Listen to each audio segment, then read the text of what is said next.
اتفضل يا استاذ احمد. أول حاجة شركة أراضي بأصحابها الشيخ سلطان بن أحمد القاسمي والبرنس خالد بن وليد الطحاوي. دي أول حاجة لازم تعرفها عن أراضي أو مين أصحابها.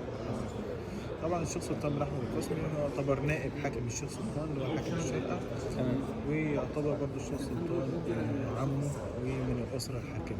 تمام. والبرنس خالد بن وليد طبعا راجل من أسر أثرياء العالم معروف. ابن الوليد ابن طلال بالظبط، الله ينور عليك. السعوديه يعني. بالظبط، أراضي ليها أكتر من 5 أو 7 مشاريع في هنا في الشارقة وفي دبي، في حاجات متسلمة وفي حاجات تحت الإنشاء.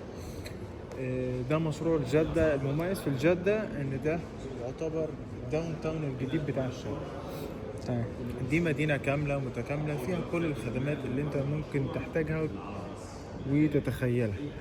أول حاجة اللوكيشن بتاع المشروع، إحنا على شارع الشيخ محمد بن زايد دايركت، قريبين من مطار دبي. 15-20 دقيقة كتير جدا. تمام. مدخل دبي جنبك هنا الزاهية مول، يعني انت جاي من دبي بعد الزاهية مول بتدخل يمين. صحيح. احنا هنا حاليا موجودين بالظبط، ده مقر المبيعات بتاعنا السيل سنتر. تمام. عندنا هنا مول يبقى يعتبر من اكبر المولات اللي بتبقى موجوده في الامارات الشماليه. وده مول من تصميم مهندسه زها حديد الله يرحمها، مهندسه عراقيه اشتهرت ان هي بتعمل افضل ديزاين على مستوى العالم في الديزاين المباني والفينيشنج والحاجات دي كلها. وفكره المول ده ان هو فكره تساقط نقطه الميه من اعلى للارض، كلها نظام دوريات وزوايا ما فيش فيها اي زوايا حتى. تمام. ده مول يبقى فيه كل البراندات اللي بتبقى موجوده في دبي مول، يعني عندنا ابل هنا، زارا، سيمودوت، كل البراندات. المول ده لسه بيتبني صح؟ بالظبط، ده تحت انشاء سالم كمان 3 سنين ان شاء الله في 2027. اللي في الوسط دي ايه؟ دي بحيرات. لا العمود اللي في الوسط ده يبقى اكبر واطول مطعم يبقى موجود يمكن في الشرق الاوسط، يبقى مطعم معلق. تمام. دي كلها نوافذ راقصه ومطاعم. في هنا سينما خارجيه حاليا بتبقى شغاله، ده منطقه فود تراكس، مطاعم بره خارجيه وشغاله. دي منطقه هنا اللي هي السكيت بارك دي شغاله. عندنا هنا وولف الجيم برضو، ده براند اراده مشهور جدا، موجود منه في الميدان والجي في سي، موجود منه هنا بره. تمام. ده من اكبر البراندات. اسمه ايه؟ وولف الجيم. وولف جيم. بالظبط. تمام. ده بالنسبه للهنا. عندنا برضو 3 مدارس انترناشونال. دي مدرسه رقم 1 اسمها سابس، دي شويفات، ودي دلوقتي شغاله بقالها اكتر من 2 سنين. عندنا المدرسه الثانيه اللي هي في الكورنر اللي هناك ده، وعندنا المدرسه الثالثه اللي في الكورنر هنا. تمام. عندنا 3 فنادق 5 ستارز من اعمار ادرس اعمار. ده كان في مبيعات ده صح؟ لا ده لسه ما اتفتحش وما انطرحش، يمكن ده في ناس كتير جدا مترقباه. وعندنا ده فيدا، ده دلوقتي خلاص هيتسلم كمان 6 شهور. ده مبيوع؟ ده مبيوع كله. وعندنا روف، ده كنا بنبيع فيه من 1.5 سنة. ده كله دلوقتي بقى سولد اوت. ده روف. تمام. عندنا برضو مستشفى، دي مستشفى السعودي الألماني. عندنا هنا دي منطقة تعليمية. عندنا دي منطقة اسمها بيزنس ديستريكت سنتر، دي عاملة نفس البيزنس باي اللي في دبي، ودي فيها فرصة كويسة جدا للمستثمرين. يعني دي هتبقى كلها مكاتب؟ بالظبط، دي بتبقى مكاتب وحاجات مترتبة جدا. بدأت المطار هنا بالظبط مطار الشارقة، المنطقة الحرة، ده شارع المطار. تمام. ده شارع الشيخ محمد بن زايد. حلو. تمام. الفكرة هنا احنا عندنا فيها فرصة كويسة، ألا وهي إن أي مستثمر يقدر يشتري مكتب ونديله عائد ربح 8% لمدة 10 سنين. ده كاش ولا ايه؟ اقساط. انت مثلا عندك مكتب هنا 4 مليون، 4 مليون ضربهم في 8% يدولك 320,000 كل سنة. كل سنة تاخد شيك ب 320. طب السؤال يعني هنا المكاتب كبيرة؟ مكاتب طبعا مساحات 2200 خط. كان في حاجات تبتدي من 2500، 2800، 3 مليون، 3300 هكذا. اللي موجود دلوقتي اللي هو المكاتب المساحات الواسعة، المساحات الكبيرة. تمام. يعني دلوقتي مجرد ما يشتري وهو تحت الإنشاء وبيدفع أقساط، إذا عند الاستلام والعائد بعد الاستلام. بالظبط، يعني بعد الاستلام بعد 10 سنين بعد الاستلام. بالظبط. ده اوبشن برضه، يعني اذا كان هو حابب مش حابب. في اوبشن تاني، لا مش ملوش اوبشن يحب ولا يحب. احنا عندنا في اوبشن في البيع. تمام. اوبشن ان هو ممكن يبيع يشتري كاش مره واحده، وبعد 9 شهور نديله يبتدي الاستثمار بتاعه، الار اي بتاعه، هو لسه تحت الانشاء. بالظبط. انا هتقول لي طب ازاي؟ اقول لك احنا عندنا الجزء ده كله جاهز.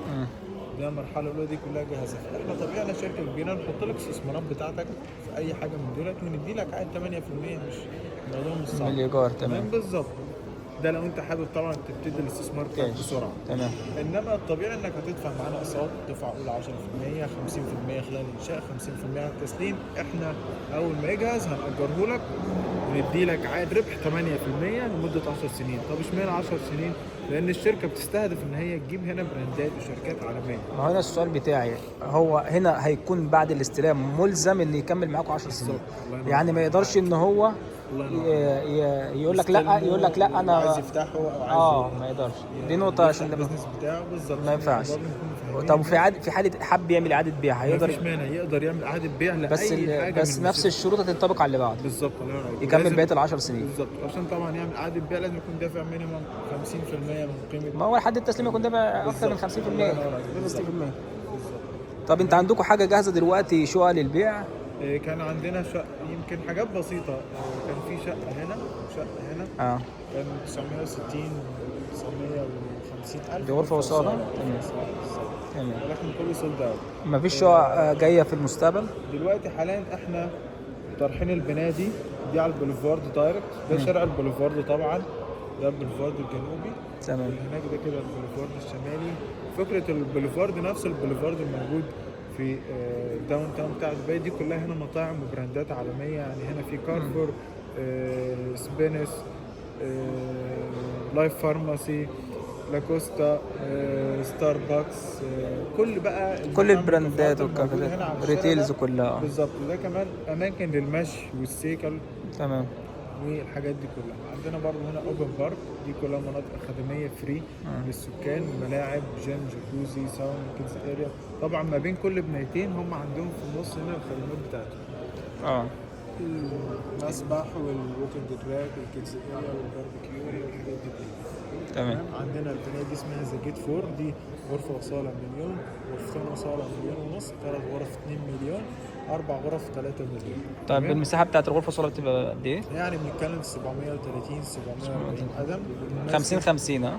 لا 35 75 65 65 عند الاستلام. بالظبط. الميزه بقى ان انت عندك كل سنه بس دفعتين 5 5، يعني كل سنه بتدفع 10 10% كل 6 شهور. الله ينور عليك. فيعني يا بلاش الا ربع. تمام. فتلاقي الغرفه وصاله مثلا قسطها 50,000، كل سنه بتدفع لك 100,000.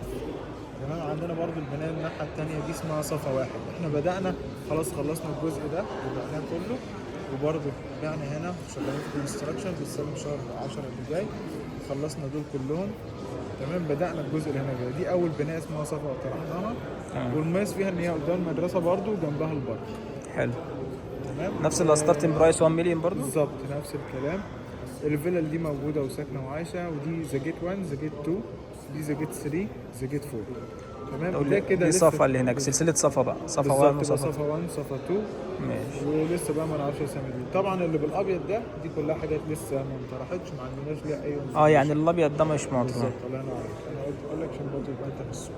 ماشي. يعني في الغالب الجنب ده بس اللي اتطرح الجنب ده واتباع وجاهز. ساكن وعايش هنا. تمام. المسار في جاهز، وفي بيجهز قريب، وفي اللي لسه ما فيش انفورميشن، وفي اللي هيتسلم بعد 2 أو 3 سنين. والمشروع فيه كل حاجه. لو قلنا مدارس، اول مشروع يبقى فيه 3 مدارس انترناشونال، في مستشفى، في 3 هوتلز 5 ستار. فده برضه يساعد ان انت يبقى عندك هنا براند برضه كبير عماري، يعني كبير جداً. ذا ادرس وروف. واول مره تبقى داخل الشارع، اذا كان روف او اذا كان فيدا او ذا ادرس. عندك هنا متحف ايه ده؟ ده متحف اسمه متحف الفن، وفي هنا اوبرا. حتى عندنا التو بيلدينجز دول، تياتر 1 تياتر 2، ودول براندد باي تداو اندو. ده مصمم ياباني مشهور جدا، بس فيهم الشقق بتاعتها اللي هي النظام اللي هي اللوفت، غرفه وغرفتين 3 غرف لوفت. حاجه براندد، حاجه فينيشنج عالي شويه. الاسعار فيها بتبتدي من 2 مليون غرفه وصاله. تمام. تمام. ده اللي هناك ده ايه؟ اللي بعد الابيض ده على طول؟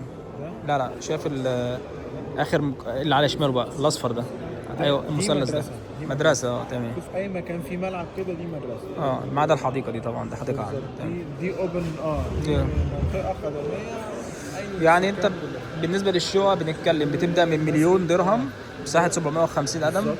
وعندك خطه الدفع 35 65 عند بالظبط. الاستلام. دفعه اولى 5%. طب بالنسبه للي داخل الدوله في سنشيكات، اللي خارج عادي الدوله ممكن نجيب له برضه ويفر للشيكات. الانترناشونال حتى اللي داخل الدوله حتى ممكن يعمل بنك ترانسفير عادي، لا ممكن بالظبط بدل ما يسيب شيكات الله يبقى ينور ملزم عليك. ببنك بالظبط. ترانسفير. بالظبط. والانترناشونال نفس الكلام، بنك ترانسفير. الانترناشونال طبيعي ان هو ما عندوش شيكات فبيحط الشيكات. بنك ترانسفير. انما اللي هنا ممكن نجيب لهم ابروفال يبقى ويفر على الشيكات. بالظبط. طب بالنسبه للدفعه الاولى 10% ولا 20%؟ هو 5% دفعه اولى، بعدها ب 30 يوم يعني بعدها بشهر 5%.